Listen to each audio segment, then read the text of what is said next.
Today, video cameras are everywhere. We bring you the pictures they've captured. Sometimes it's serious, sometimes it's funny, but it's always real TV. Could anyone survive an accident like this? Oh my God. Yo, racers! Watch the race car pileup happen right before your very eyes. The adrenaline is pumping as cameras follow cops on the chase. He's riding a bicycle over burning lava. And What's going on? don't play with that muskrat. What do you think you're doing? He bites.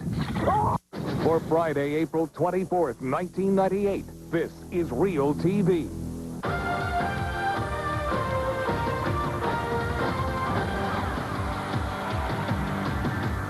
Hi, I'm John Daly, and we begin with horrifying images of a race boat flying through the air out of control. It has all the appearances of a terrible tragedy. But our Sabila Vargas is about to point out an amazing twist on the tape. Watch carefully. The elapsed time at 1:04. Lake Ming in Bakersfield, California, acts as a peaceful backdrop for an action-filled sport. Two drag boat racers, Gary Ewing and Jeff Martin, prepare to jet down the liquidy runway. The drivers take off, accelerating at incredible speed.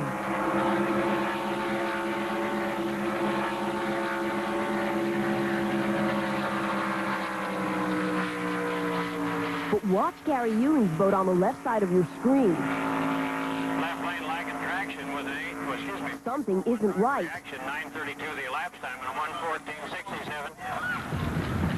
Panic spreads as the boat crashes and explodes. The driver jumped out before he got there. We, red light on the race course. The announcer says the driver made it out. Oh, man. Slowing the video down, you can see that Gary Ewing does jump out just before the impact. The other racer, Jeff Martin, knew something wasn't right early on. I knew something was wrong when I could hear him still coming, and I'd been quite a way out of the shutdown area, and he went by me extremely fast and looked like it was still wide open throttle. And I knew instantly when I see him go by me that there was definitely a problem. The boat was going to be destroyed for sure, so I was just hoping that he was going to bail out of the boat in time. Luckily, Gary does make it out. Unbelievably, he lives through the ordeal with only minor injury. Looking at the wreckage, it's a miracle that Gary survived it all. His boat was completely totaled. Jeff Martin says that being a drag boat racer, he's seen plenty of videos of accidents, but this one was the first he's experienced up close. When you saw the explosion, what went through your mind? I just thought, wow, I mean, I just started drag boat racing, and it was like my third race of my drag boat career, and it was like, I thought, wow, it's something to think about. Should I keep doing this, or, it's kind of scary. Jeff believes Gary's quick move to get out of the boat is what saved him. If he had waited any longer, he would have probably been on the beach with the boat. I look at the hillside every time I'm on the staging area, and I always look at that spot before I make a pass, because I always think, if my boat sticks wide open throttle, I hope I know what to do like Gary did. And Gary has not raced since the accident. Can't blame him. We'll now take a look at another amazing crash. This is also a race, but this one's on land at the race course. Welcome to West Salem, Wisconsin for the Art Go Challenge. Everything seems fine, but as the cars make their way around the fourth turn, things turn ugly. Driver Larry Middleton in car 71 is about to be part of a 6-car pileup. Look out! Holy cow! Take a look at the crash again in slow motion. After he's hit from behind, Larry goes into a spin. He is then hit again by another car, and that sends his car tumbling. If that's not bad enough, his car catches fire. Larry Middleton Jr. Larry struggles to get out as emergency workers rush onto the track. Fire here, safety crews down there immediately. Larry realizes that his only way out is through a hole in the roof. All over the place. The window net was crushed from the roll, so I ended up unbuckling and climbing out the roof. Remarkably, he is okay. His car may be ruined, but he walks away without a scratch. I didn't suffer any injuries, just my pride, that was it. He may not have won the race, but after surviving this crash, he can call himself a winner. Holy cow! Lee Cow is right. Now, if your adrenaline isn't pumping already, it will with this next tape. We're on the job with police on a dangerous call. Here's our Michael Brownlee. The cops are rolling, and the bad guys are running.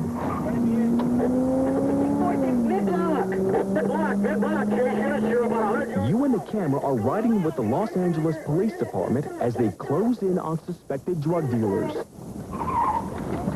Where are they? Down here on the left, Keisha. Down here on the left. Down left. So we want this guy in the checkered shirt on the front. Take it to the front, man.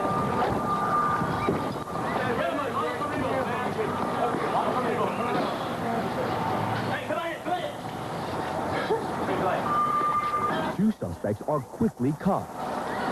Down to your knees. Moments later, this guy is busted. But one man is still loose in this apartment building.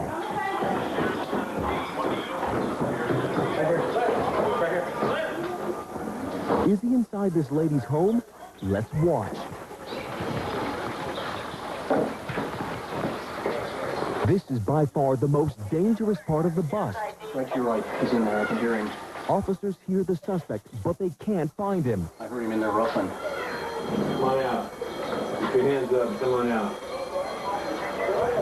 You got him? I heard him in there. I saw the shirts moving. Come on. Let's stop the tape and see how it feels from a cop on the scene. All of a sudden, you realize you've been in that room for a period of time. That person has been in there who's a, felony suspect. It could be armed. Get out here. Suddenly, the suspense ends. Yes, he was hiding in the closet. Come on. Okay, Kevin, we got him in custody. He was hiding there. She let him in, so you might want to talk to him. Soon, all of the suspects are off to jail. Get Lisa's car and pass the bug. And the neighborhood will try to get back to normal. Now, the man in the closet was convicted for selling crack cocaine, but he served his time, cleaned up his act, and has not been arrested since. Well, our next home video is truly precious. Two ice fishermen bring along a video camera. They may not have caught too many fish, but they sure caught some great real TV. Jim, Bob, and Clyde are fishermen in St. Helen, Michigan, and today, one of their ice holes has been invaded. Not by fish, but by a pesky muskrat. What's going on there, huh? What's going on? What do you think you're doing? Are you ice fishing? This is Jim. He's got his hand down here. He's pet this muskrat. Armed with a home video camera, Jim Bob tries talking with the cute critter, but he won't budge from the hole. You're cold, ain't you? Yeah, you're cold. You're shivering. The little fella gets out. Don't climb in the hole. But a moment later, he jumps back in.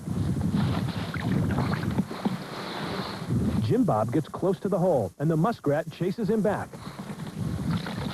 You're a mean little guy, ain't you? Over and over again, the muskrat teases the two fishermen. You're something else. You know that?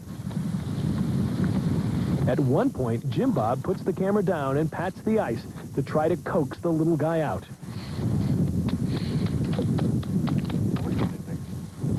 But as you can see, that only ticks off the muskrat.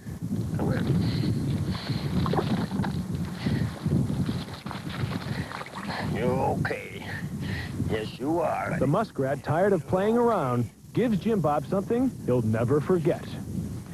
Yeah, you don't want to bite me, do you? Take a look again in slow motion.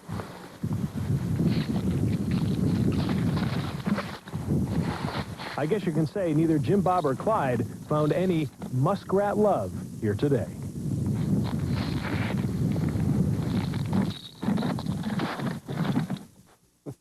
Well, how about you? Do you have some great home video that might make great real TV? We'd love to hear from you.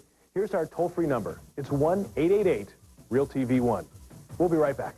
Up next, burning rubber as this daredevil rides his bike over molten hot lava. Later, you know what they say about sticks and stones. Ready. And keeping the peace as one bomb turns into 40 missiles. Plus, the cat who got canned.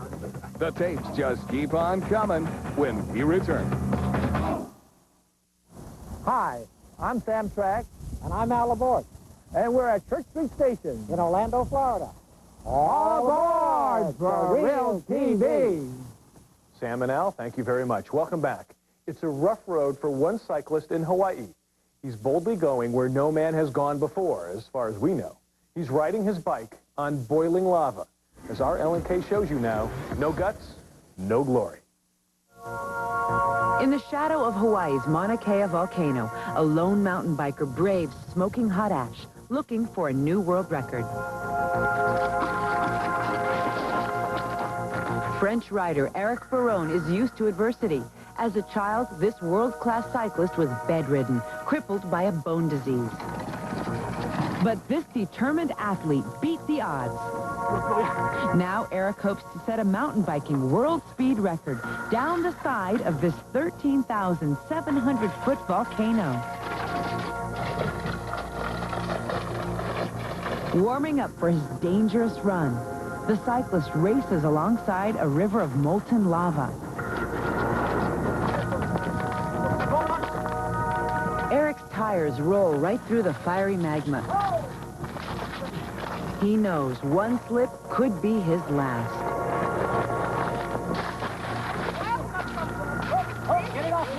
In slow motion, you can actually see the biker's wheel catch fire.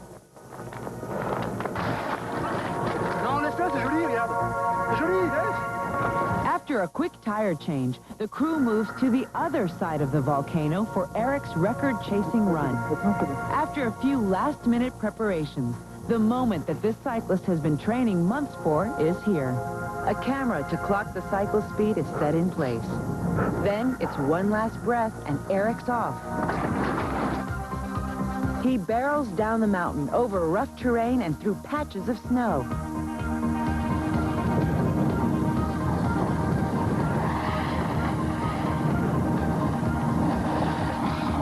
From this camera angle, you can only imagine just how wild this biker's ride is. 20 seconds into his death-defying ride, Eric screams down the incline at 65 miles an hour. But he's not done yet. The biker kicks up a cloud of volcanic dust and heads down the home stretch.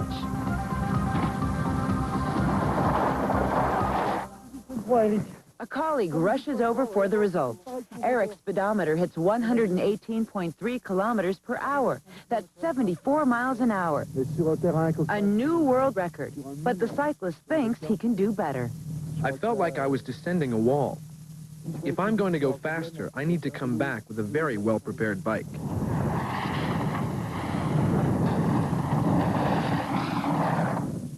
This isn't the first time this French cyclist has made it into the record books. Eric Ferron also owns the world speed record for mountain biking through snow at an incredible 80 miles per hour. John? A very fast man. Ellen, thank you very much, and we'll be right back. Still ahead, the ancient ritual from the far side of the world. And they call this bomb the Tank Killer. Plus, the cat who makes the great escape. We'll be right back. Don't blink. You're watching Real TV.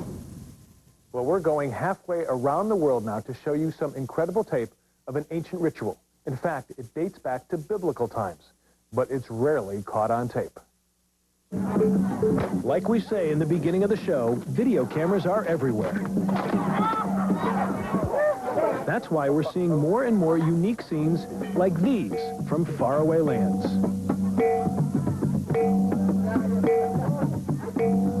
Today, the camera shows us the ancient tradition of stick fighting on the Indonesian island of Bali. This rarely seen production includes music,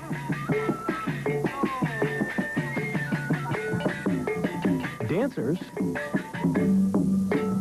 and to protect the warriors, the traditional blessing of the sticks.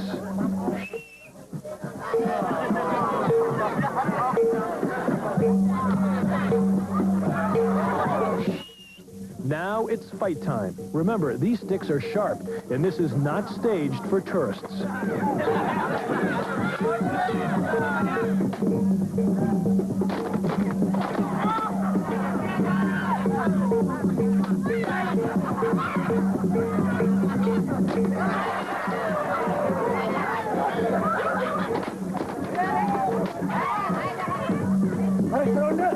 Finally, a winner is declared and presented his prize. We're not sure what the reward is, but as these cars show, he sure earned it.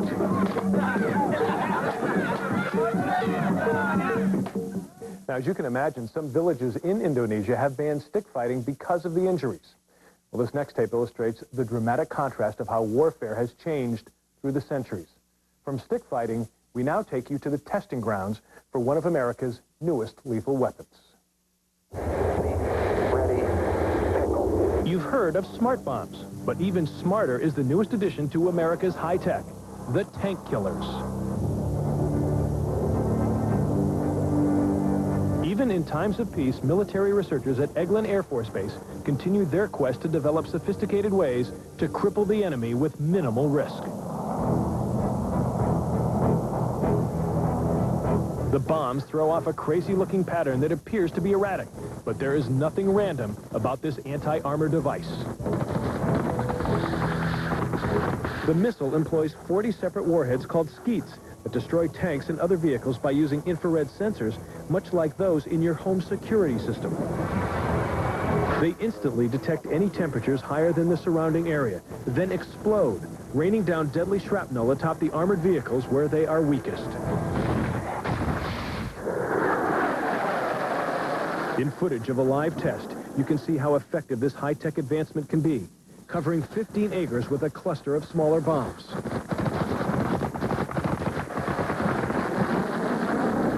Obviously, it's anything but crazy, and at $260,000 per bomb, it's anything but cheap. Monday on RealTV. What's that guy doing up in the cherry picker? Passing your location now. Sneaky speed traps. Next, RealTV. Well, now for 3 tapes sent in by our viewers. If you're a cat lover, you'll get a chuckle out of today's edition of Quick Clips. This is Deuce, a cute cat from Sarasota, Florida, who lost one of his lives and 2 of his legs when he was run over by a car. Doctors amputated both legs on the same side, causing Deuce to develop a great balancing act. But don't worry, doctors expect him to live a long and happy life. Russell Thomas of Studio City, California, thought he was being nice to let his cat, Mustang, finish off his dinner. But since Mustang's head is a little big for the can, he has a difficult time getting to the soup at the bottom. He works hard just to get a taste here and there. And when it comes to getting the last drop, Mustang doesn't hold back. And in Portsmouth, New Hampshire, there's a cat named Figia who doesn't like to be left alone in a room. According to her owner, Dante Russo, every time he leaves the room, she tries to open the door to the garage. Dante couldn't believe his cat was that clever, so he set up his own kitty cat surveillance cam. And to his surprise, he caught his cat in the act.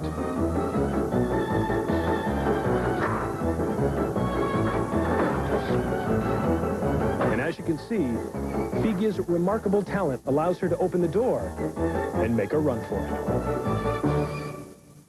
Very clever. Well, we found an old tape in the archives with someone special on it. You try to figure out who it is in today's RealTV quiz. This clip is from the 1983 TV series Cutter to Houston. Howdy, Doc. I'm glad you could make it. What's the story? The show was canceled after 3 months, but this actor went on to a successful career in movies. Can you name him? We'll be right back with the answer. If you have RealTV, call us toll-free at 1-888-REAL-TV1 or on the web, reach us at realtv1.com. Here's the answer to our RealTV quiz. Well, that's one good thing about Cutter is you never have to worry about what to do with your time off. This handsome young doctor later married Kim Basinger. It's 25-year-old Alec Baldwin, 15 years before starring opposite Anthony Hopkins in The Edge. Thanks for playing the RealTV quiz. Well, that's it for now. There's more RealTV next time. Until then, remember to take your camera with you. You never know when RealTV might happen.